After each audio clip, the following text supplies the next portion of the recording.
Welcome to vlogs by Jeffy Mary. എനിക്ക് dance ചെയ്യാൻ ഭയങ്കര ഇഷ്ടമാണ് കേട്ടോ. എൻ്റെ കൊച്ചിനെക്കാട്ടിലും ഇഷ്ടം എനിക്കാണ്. മിക്കവാറും എൻ്റെ കുട്ടിയാ പറയുക, അമ്മ ഒന്ന് അടങ്ങിയിരിക്കും, ബോറടിക്കുന്നു എന്ന്.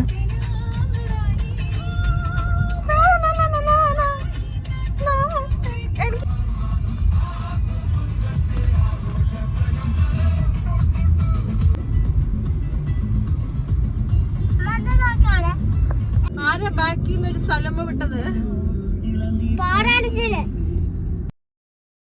എൻ്റെ കുട്ടി ഇപ്പോൾ ഇങ്ങനെ ഇടയ്ക്കിടയ്ക്ക് മറുഭാഷ പറയും. എന്താണാവോ, ആളെ കാണുമ്പോൾ ഗൗരവമുള്ളൂ കേട്ടോ. ആളൊരു ശുദ്ധനാണേ. ഇത് നമ്മൾ തിരുവല്ലയിലോട്ട് പോകുന്ന വഴിയുള്ളൊരു പള്ളിയാണ്. ആ പള്ളിയുടെ മുന്നിൽ ഒരു പുലിയാണെന്ന് തോന്നുന്നു, എന്തോ ഒരു സാധനമാണ്. ഞാൻ ആദ്യമായിട്ടാണ് പള്ളികളിൽ അങ്ങനെ കാണുന്നത്. അപ്പോൾ ആ പള്ളിയിലൊന്ന് പോകണമെന്ന് എനിക്ക് ഭയങ്കര ആഗ്രഹമാണ്. ഇപ്പം നമ്മൾ പോകുന്നത് എങ്ങോട്ടാണെന്നല്ലേ? Silk road, കോട്ടയത്തോട്ട്. എനിക്കവിടെ ഒരു 10,000 രൂപ അടിച്ചു കേട്ടോ, ഗിവ് അവേ വിന്നറായിട്ട്. നമ്മളീ പോകുന്ന വഴിയാണ് സിനിമാ നടൻ സോമേട്ടൻ്റെ പായസക്കട. നമ്മൾ ഫേസ്ബുക്കിലൊക്കെ കണ്ടിട്ടില്ലേ, പുള്ളിയുടെ മകൻ നടത്തുന്ന പായസക്കട. അപ്പോൾ എനിക്ക് പായസം ഭയങ്കര ഇഷ്ടമാണ്. അങ്ങനെ ഞങ്ങൾ അവിടെ കയറി ഒരു പായസം മേടിച്ചു. ഈ അടയുടെ പായസം കേട്ടോ. ഞാൻ തന്നെ അത് കുടിച്ചു. ഞാനൊരു ഭയങ്കര പായസം കുടിച്ചു. അപ്പോൾ ഞാൻ തന്നെ അതെടുത്ത് ഹാഫും തീർത്തു. സത്യം പറഞ്ഞാൽ ഈ 2024 എന്ന് പറഞ്ഞാൽ എനിക്ക് നല്ലൊരു വർഷമാണ്. കാര്യം അപ്പോഴാണ് എനിക്ക് എൻ്റെ ഇളയ ബേബി ഉണ്ടാകുന്നത്, ജൂലൈ 2. പക്ഷേ ഇമോഷണലി എനിക്ക് കുറേ അപ്സ് ആൻഡ് ഡൗൺസ് ഉള്ളൊരു ഇയർ ആയിരുന്നു 2024. അങ്ങനെ ഞാനിങ്ങനെ പഠിച്ചിരിക്കുമ്പോഴാണ് എൻ്റെ ഫ്രണ്ട് വിനയ ഈ ഗിവ് അവേ കോൺടെസ്റ്റിലോട്ട് എന്നെ ടാഗ് ചെയ്യുന്നത്. അപ്പോൾ ഞാനിങ്ങനെ ചിന്തിച്ചു, ഇതിൻ്റെ ക്രൈറ്റീരിയ ഒക്കെ ഞാൻ ഇനി ചെയ്യണോ? കാര്യം എന്നെപ്പറ്റി പറയുകയാണെങ്കിൽ ഇപ്പോൾ ഒരു എക്സാമിനൊരു 100 ക്വസ്റ്റ്യൻസ് വരുമെന്ന് പറഞ്ഞാൽ ഞാൻ അതിൽ 99 പഠിക്കും. ബാക്കി ആ ഒരെണ്ണം ഒന്നിക്ക് പേജിൻ്റെ മറു സൈഡിലോ അല്ലെ ഞാൻ കണ്ടിട്ടില്ല അങ്ങനെയൊക്കെ ആയിരിക്കും. അത് തന്നെ വേണമെങ്കിൽ 30 മാർക്കിൻ്റെ എസ്സേ ആയിട്ട് ചോദിക്കും. അത്ര ലക്കാട്ടോ എനിക്ക്.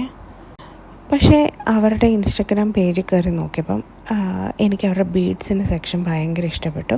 അപ്പോൾ ഞാൻ വിചാരിച്ചെങ്കിൽ ഇതൊക്കെ ചെയ്തേക്കാമെന്ന് വിചാരിച്ചാൽ ക്രൈറ്റീരിയ ഒക്കെ ഞാൻ ചെയ്തു. പിന്നെ അവരുടെ പേജിൻ്റെ അപ്ഡേറ്റ്സ് അറിയാനും എനിക്ക് ഇൻട്രസ്റ്റ് ഉണ്ടായിരുന്നു. അതുകൊണ്ട് ഞാൻ ആ ക്രൈറ്റീരിയ ഒക്കെ ചെയ്തു. അങ്ങോട്ടൊന്ന് കയറാമെന്ന് വെച്ചപ്പോൾ എൻ്റെ കൊച്ചിന് വഴി കണ്ടൊരു കടയിൽ ചോക്ലേറ്റ് വേണം, പിന്നെ എനിക്കെൻ്റെ കാര്യം സാധിക്കണമല്ലോ. അതുകൊണ്ട് ഞങ്ങളതൊക്കെ മേടിച്ചു കൊടുത്തു അവൾക്ക്.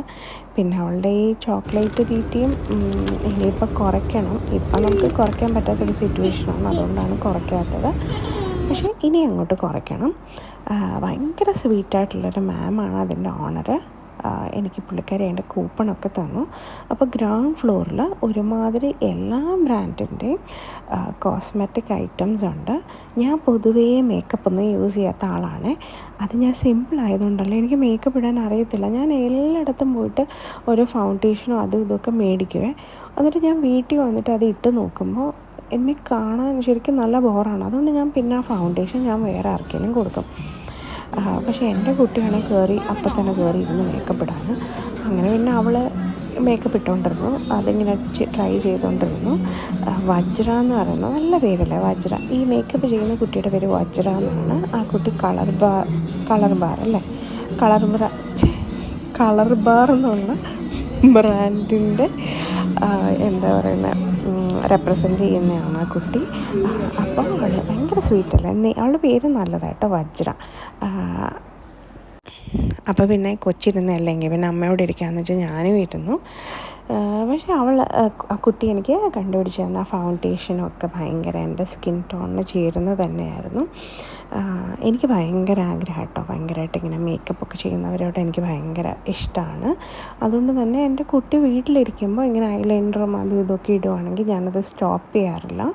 പക്ഷെ പുറത്ത് പോകുമ്പം ഇന്ന സ്ഥലത്ത് ഇടണം, ഇന്ന സ്ഥലത്ത് ഇടണ്ട, അങ്ങനെ ഞാൻ പറഞ്ഞ് മനസ്സിലാക്കാറുണ്ട്. പിന്നെ ഈ കുട്ടി സത്യം പറഞ്ഞാൽ കുറേ ടൈം എടുത്തിട്ട് എനിക്കിങ്ങനെ എല്ലാം പഠിപ്പിച്ചൊക്കെ തന്നു, എനിക്ക് ഇട്ട് തന്നു. എങ്കിലും ഇതിടാനുള്ള കോൺഫിഡൻസ് എനിക്ക് കിട്ടാൻ കുറച്ച് സമയമെടുക്കും. എൻ്റെ കുട്ടിക്കിപ്പം 4 വയസ്സായിട്ടേ ഉള്ളൂ. പക്ഷേ പല കാര്യങ്ങൾക്കും എൻ്റെ കുട്ടി എന്നെ മോട്ടിവേറ്റ് ചെയ്യാറുണ്ട്. അപ്പം എനിക്ക് തോന്നാറുണ്ട്, പണ്ടത്തെ ജനറേഷൻ്റെ പേരൻസ് എന്ന് പറയുന്നത് അവരുടെ ഒരു പേരൻറ്റിങ് എന്ന് പറയുന്നത് എപ്പോഴും അവർ പറയും നമ്മൾ കേൾക്കുക, അങ്ങനത്തെ ഒരു പേരൻറ്റിങ് ആണല്ലോ. പക്ഷേ എനിക്ക് എപ്പോഴും തോന്നാറുണ്ട് നമുക്ക് ആവശ്യം കുട്ടികൾ പറയുന്നത് കൊണ്ട് നമ്മൾ കേൾക്കുക. സത്യം പറഞ്ഞാൽ മാർത്ത കയറി അവിടെ ഇരുന്നത് കൊണ്ടാണ് എനിക്കും തോന്നിയത് എങ്കിൽ പിന്നെ ഞാനവിടെ ഇരിക്കാമെന്ന്. പിന്നെ കുട്ടി സെറ്റ് ചെയ്യാൻ സ്പ്രേ ഒക്കെ അടിച്ചു. അപ്പം ശീലമില്ലാത്തതിന് ഞാൻ കണ്ണ് തുറന്നു തന്നെ വെച്ചു. അമ്മോ എനിക്ക് ഇച്ചിരി നേരിട്ടോ. ഞാൻ പിന്നെ ഫേസിൽ ഉപയോഗിക്കുന്ന സാധനങ്ങളാണ് സൺസ്ക്രീന്, മോയ്സ്ചറൈസിങ് ക്രീം, പിന്നെ കാജൽ അത് യൂസ് ചെയ്യും. പണ്ടൊക്കെ ഐലൈനർ യൂസ് ചെയ്യാമായിരുന്നു. ഇപ്പോൾ അതെനിക്ക് തോന്നും എനിക്ക് ചേരില്ലെന്ന് തോന്നുന്നു, ഞാനിപ്പോൾ അത് യൂസ് ചെയ്യാറില്ല. പിന്നെ എനിക്ക് ഏറ്റവും ഇഷ്ടമുള്ള സാധനമാണ് ലിപ്സ്റ്റിക്ക്. അതെനിക്ക് ഇട്ടേ മതിയാവുള്ളൂ. എത്ര കുഞ്ഞ് സ്ഥലത്തോട്ട് പോയാലും ഞാൻ ലിപ്സ്റ്റിക്ക് ഇടും. ചില സമയത്ത് ഒരു റീസണും ഇല്ലാതെ ഞാൻ രാത്രി 3 മണിക്കൊക്കെ ഉറക്കത്തിൽ നിന്ന് എണീറ്റ് എനിക്ക് പെട്ടെന്ന് ഒന്ന് ലിപ്സ്റ്റിക്ക് ഇടാം, അപ്പോൾ ഞാൻ ലിപ്സ്റ്റിക്ക് ഇടും. എൻ്റെ ഷോപ്പിംഗ് സ്കില്ലിനെ പറ്റി പറയുകയാണെങ്കിൽ, ഞാനൊരു സാധനം മേടിക്കുന്നതിന് മുന്നേ ഒരു 100 വട്ടം ആലോചിക്കും, എനിക്കിത് ആവശ്യമുണ്ടോ, ഇത് ലാഭമാണോ, ഇതിനി ഒരു 10 വർഷം വെക്കാൻ എൻ്റെ വീട്ടിൽ സ്ഥലമുണ്ടോ. ഇങ്ങനെ കുറേ സാധനങ്ങൾ മേടിച്ചു കൂട്ടുന്നൊരു ശീലം എനിക്കില്ല. പക്ഷെ ഞാൻ എന്തെങ്കിലും ഒരു സാധനം മേടിച്ചു കൂട്ടി ഞാനത് ഭയങ്കരമായിട്ട് സൂക്ഷിച്ച് കുറേ നാൾ വെക്കും. എനിക്കത് ഒട്ടും യൂസ് ചെയ്യാൻ പറ്റില്ലെന്ന് തോന്നിയാൽ ഞാൻ കളയുള്ളൂ. അപ്പോൾ സെക്കൻഡ് ഫ്ലോർ എന്ന് പറയുന്നത് full hair clip, hair accessories, അതുപോലെ വള, മാല, ഇങ്ങനെയുള്ള കാര്യങ്ങളാണ് മുഴുവനും. എൻ്റെ കൊച്ചാണെങ്കിൽ അങ്ങോട്ട് കയറി, കുട്ടികൾക്ക് എങ്ങനെയാണോ ഇങ്ങനെ പറ്റുക, അവൾക്ക് വേണ്ട ഫുൾ സാധനങ്ങൾ വാരി പറക്കാൻ തുടങ്ങി കേട്ടോ. അത് വേണം, ഇത് വേണം. പിന്നെ മാർത്തയ്ക്ക് ഇഷ്ടമുള്ള സാധനങ്ങൾ ചൂസ് ചെയ്യാനുള്ള ഒരു ഫ്രീഡം അവൾക്ക് ഞാൻ കൊടുക്കാറുണ്ട്. നമുക്ക് ഒട്ടും ആവശ്യമില്ലെങ്കിൽ ഞാനത് അവളെ ആ രീതിയിൽ പറഞ്ഞ് മനസ്സിലാക്കാറുമുണ്ട്. ഇതവിടെ മീഡിയൊക്കെ ഹാൻഡിൽ ചെയ്യുന്നൊരു കുട്ടിയാണ്, ശ്രേയ എന്നാണ് തോന്നുന്നു ആ കുട്ടിയുടെ പേര്. എനിക്ക് അവിടുത്തെ കളക്ഷൻസൊക്കെ ഭയങ്കര ഇഷ്ടപ്പെട്ടു കേട്ടോ. ഭയങ്കര ഹെവി ആയിട്ടുള്ള സാധനങ്ങളുണ്ട്, ഭയങ്കര സിമ്പിളായിട്ടുള്ള സാധനങ്ങളുണ്ട്. അതുപോലെ ഇയറിംഗ് ഒക്കെ എനിക്കിങ്ങനെ തിന്നായിട്ടുള്ള ഇയറിങ്സ് ഭയങ്കര ഇഷ്ടമാണ്. അങ്ങനെയുള്ള സംഭവങ്ങളൊക്കെ അവിടെ ഉണ്ട്.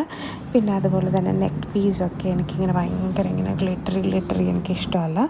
കുറച്ചും കൂടി ഇങ്ങനെ സ്റ്റോൺസും അങ്ങനെയൊക്കെ ഉള്ള സംഭവങ്ങൾ എനിക്കിഷ്ടമാണ്. അങ്ങനെയുള്ള എല്ലാ ടൈപ്പ് സാധനങ്ങളും അവിടെ ഉണ്ട്. പിന്നെ ഇൻസ്റ്റാഗ്രാം പേജിൽ കണ്ട എൻ്റെ ആ ബീഡ്സിൻ്റെ സെക്ഷൻ 3rd ഫ്ലോറിലാണ്. സത്യം പറയാമല്ലോ, ഞാൻ പൊതുവേ ഇങ്ങനെയുള്ള സാധനങ്ങൾ ഇടാത്തതാണ്. എനിക്കെപ്പോഴും ഞാൻ ഇടുക വളരെ തിന്നായിട്ടുള്ളൊരു മാല മാത്രമാണ്. പക്ഷേ ഇത് നമ്മൾ കണ്ടാൽ നമ്മൾ എന്തായാലും മേടിച്ച് പോകട്ടോ. കുറേ ടൈപ്പുണ്ട്, കുറേ നല്ല നല്ല കളേഴ്സിലുണ്ട് കേട്ടോ. പിന്നെ ഈ അവിടുത്തെ ചേച്ചിമാർ ഭയങ്കര നല്ലതാണ്. നമ്മുടെ അടുത്ത് ഇങ്ങനെ പറയും, മോളെ ഇതെടുക്കുക, ഇത് ചേരുന്നുണ്ട്. അപ്പോൾ നമ്മളങ്ങ് എടുത്ത് പോകട്ടോ. നല്ല ഇടപെടലാണ്. അവരുടെ കസ്റ്റമർ സർവീസ് എനിക്ക് നല്ല ഇഷ്ടപ്പെട്ടു. ചേച്ചിമാരിങ്ങനെ കോർത്തുകൊണ്ടിരിക്കുകയാണ്. അവരിങ്ങനെ ഒരു മടുപ്പുമില്ലാതെ നമ്മളിങ്ങനെ കൊടുക്കുക, ചേച്ചിമാർ കോർക്കുക. അതിൻ്റെ ഇടയ്ക്ക് ഇങ്ങനെ ഗോൾഡൻ മുത്തൊക്കെ വെച്ചും അങ്ങനെ ഇങ്ങനെ എനിക്കറിഞ്ഞുകൂടെ ഒരു 100,000 മുത്തുകളുണ്ട് കേട്ടോ. നമ്മുടെ ഓരോ ആൾക്കാർ സാരിയും കൊണ്ട് വന്നിട്ട് അതനുസരിച്ചിട്ടാണ് അവർ ഈ മാലയൊക്കെ എടുക്കുന്നത്. അപ്പം ഞാൻ സത്യം പറഞ്ഞാൽ ഒരു 10,000 രൂപയ്ക്ക് കുറേ സാധനങ്ങൾ മേടിക്കുന്ന എൻ്റെ ഒരു സ്വഭാവം.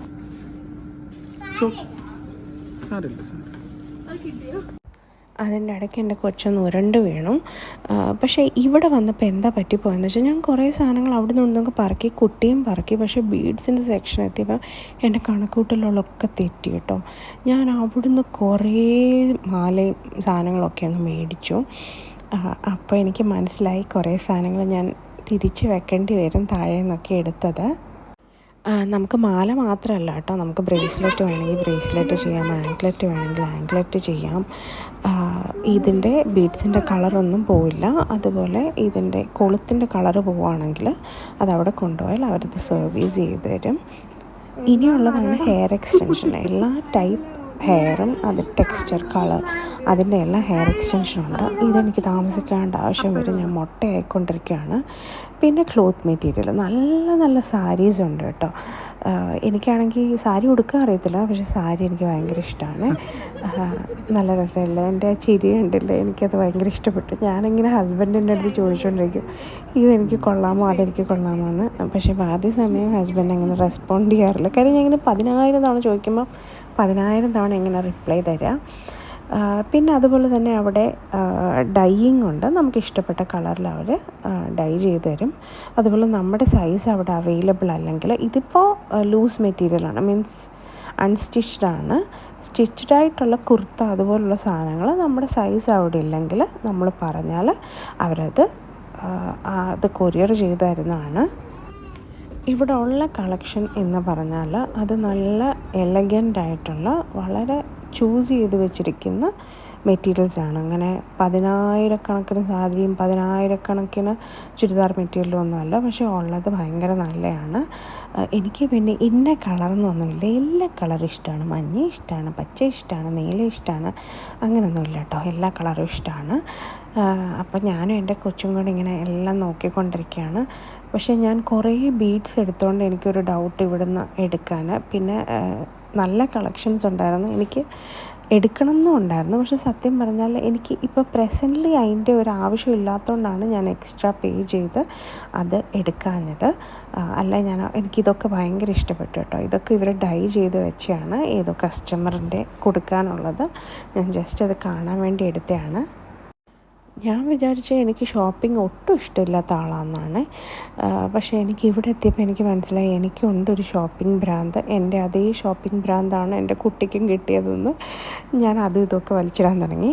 പിന്നെ കല്യാണത്തെ പറ്റി ചിന്തിക്കുക പോലും ചെയ്യാത്ത എൻ്റെ ബ്രദറിൻ്റെ മാരേജ് ഫിക്സേഷന് വേണ്ടിയിട്ട് ഞാൻ ഡ്രസ് മെറ്റീരിയൽ എടുത്തു. അത് ഞാൻ ഇപ്പോഴത്തെ അലമാരയ്ക്കകത്ത് വെച്ചിരിക്കുകയാണ്. ഞാൻ എന്നാണോ അവൻ കല്യാണം ഉറപ്പിക്കുന്നത് അന്ന് ഞാൻ ഇതിടണം, ഇതെങ്ങനെ തയ്ക്കണം, സ്റ്റിച്ച് ചെയ്യണം, അതൊക്കെ ഞാൻ ഇപ്പോഴേ ഓർത്ത് വെച്ചിട്ടുണ്ട്. ഇതൊരു ഡൈ ചെയ്ത മെറ്റീരിയലാണ്. എനിക്ക് ഈ കളർ ഭയങ്കര ഇഷ്ടമാണ്. ഞാൻ പറഞ്ഞില്ലേ, ഡാർക്ക് കളറും ഇഷ്ടമാണ്, ലൈറ്റ് കളറും ഇഷ്ടമാണ്, അങ്ങനെയൊന്നുമില്ല. എനിക്ക് തോന്നി എനിക്കിത് നല്ലപോലെ ചേരുന്നുണ്ടെന്ന്. അപ്പം ഞാനിത് എടുത്തു. കസ്റ്റമേഴ്സ് ഇങ്ങനെ വന്നുകൊണ്ടിരിക്കുകയാണ്. പക്ഷെ നമ്മളെല്ലാവരെയും അവർ ഭയങ്കര നന്നായിട്ട് നമ്മുടെ കാര്യങ്ങൾ കേൾക്കുകയും നമുക്ക് എന്താ ആവശ്യങ്ങൾ അത് കേൾക്കുകയും നമ്മുടെ കൂടെ നിന്ന് നമുക്കത് എടുത്ത് തരികയൊക്കെ ചെയ്തു. എനിക്കതുപോലെ ഈ കുർത്തയും ഭയങ്കര ഇഷ്ടപ്പെട്ടു. ഇതെൻ്റെ സൈസല്ല, പക്ഷേ എനിക്കിത് വേണമെന്നുണ്ട്. പക്ഷേ ഞാൻ അവിടെ കുറേ ബീഡ്സും എടുത്ത് വെച്ചിട്ടുണ്ട്, കുറേ സാധനങ്ങൾ എടുത്ത് വെച്ചിട്ടുണ്ട്. അതെല്ലാം ആലോചിച്ചിട്ട് ഞാനിങ്ങനെ കൺഫ്യൂഷന് നിൽക്കുകയാണ്. ഇതിൻ്റെ 2 കളറുണ്ടായിരുന്നു, ഒന്ന് ബ്ലൂവും ഒന്ന് പിങ്കും. എനിക്ക് ബ്ലൂ ഇപ്പോൾ കുറച്ച് ഉണ്ട്, അതുകൊണ്ട് ഞാനിങ്ങനെ പിങ്ക് എടുക്കാമെന്ന് വിചാരിച്ചു. ട്രയൽ റൂമിൽ പോകാനുള്ള മടിയും കൊണ്ട് ഞാൻ പിങ്ക് ഇതിൻ്റെ മുകളിൽ കൂടെ തന്നെ വലിച്ച് കയറ്റിയിട്ട് നോക്കി സത്യം പറഞ്ഞാൽ. എന്നിട്ട് ഞാൻ ഇതും എടുത്തായിരുന്നു, പക്ഷേ ഇത് ഞാൻ ലാസ്റ്റ് മാറ്റി. കാര്യം ഞാൻ കുറേ പർച്ചേസ് ചെയ്തുകൊണ്ട് ഞാനത് മാറ്റി. ഞാനും മാർത്തമോളും ഭയങ്കര ഹാപ്പി ആയിട്ടാണ് അവിടെ നിന്ന് ഇറങ്ങിയത്. ഞങ്ങളൊരു 7,000 റുപ്പീസിന് ബീഡ്സിൻ്റെ അവിടെ നിന്ന് തന്നെ പർച്ചേസ് ചെയ്തു. പിന്നെ ഞാൻ ബ്രദറിൻ്റെ വെഡ്ഡിങ്ങിനാണെന്ന് പറഞ്ഞ ആ ഒരു അൺസ്റ്റിച്ച്ഡ് മെറ്റീരിയൽ, പിന്നെ ഈ ബീഡ്സിൻ്റെ സെക്ഷനിൽ നിന്നല്ലാതെ തന്നെ മാർത്തയ്ക്ക് ഒരു മാല, പിന്നെ അതുപോലെ തന്നെ മാർത്തയ്ക്ക് ലിപ് ബാം വേണമെന്ന് പറഞ്ഞ ഒരു ഡോണറ്റിൻ്റെ അത് മേടിച്ചു. അപ്പം ഞാൻ നിങ്ങളെ കാണിക്കാനായിട്ട് ഈ മാലയൊക്കെ ഇങ്ങനെ പുറത്ത് ലൈറ്റൊക്കെ ശരിയായി പുറത്ത് വന്ന് എടുത്തതാണ്. നിങ്ങൾ ഉറപ്പായിട്ടും ഈ സിൽക്ക് റോഡിലൊന്ന് പോകണം കേട്ടോ. നിങ്ങൾ ഒരിക്കലും ഡിസപ്പോയിൻറ്റഡ് ആവില്ല.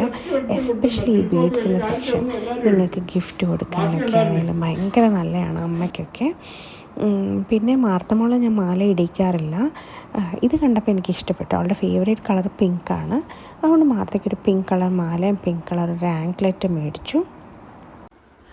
മാർത്തയ്ക്ക് ഈ മാല കാണാൻ നല്ല രസമില്ലേ. പിന്നെ എനിക്കൊരു ആങ്ക്ലെറ്റ് മേടിച്ചു. ഞാനും ഇടാറില്ല, പക്ഷേ ഈ സിൽക്ക് റോഡിൻ്റെ ഓണർ ആ മാം ഇട്ടേക്കുന്ന കണ്ടു, അപ്പോൾ എനിക്ക് ഇഷ്ടപ്പെട്ടു. അതുകൊണ്ട് ഞാൻ ആ സെയിം കളർ മേടിച്ചു. പിന്നെ നിങ്ങൾക്ക് ഈ ചാനൽ ഇഷ്ടപ്പെട്ടാൽ നിങ്ങൾ ഉറപ്പായിട്ടും ലൈക്ക് ചെയ്യണം, സബ്സ്ക്രൈബ് ചെയ്യണം. ബെൽ ബട്ടൺ പ്രസ് ചെയ്താൽ മാത്രമേ നിങ്ങൾക്ക് ഇനിയുള്ള നോട്ടിഫിക്കേഷൻ വരുള്ളൂ. Thank you.